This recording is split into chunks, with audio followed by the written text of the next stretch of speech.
4年前的 iPhone 12还能再战几年。这是深圳同城粉丝朋友的一台 iPhone 12，这台跟了4年的手机，最近总在关键时候掉链子。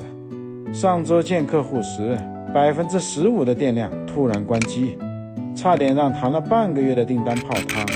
顾客说从来没有维修过电池，电池效率只剩下78%了，一天要充电好几次。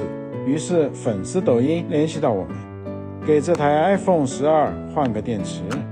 我们给出的方案是移植一块高容量的电芯，容量提升更大，续航时间更久。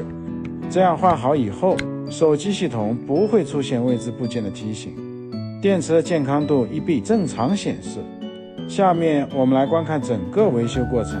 修手机不是凑合，是咱跑单人心照不宣的生意经，省下的心机钱够给客户多送2次上门安装。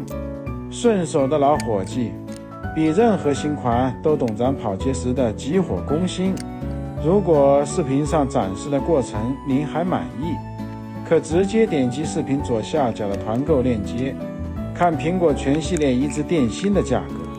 咱们这里提供的是高标准和精细化的维修，全程监控录制视频，面对面维修提供质保，让您修得安心，用得也放心。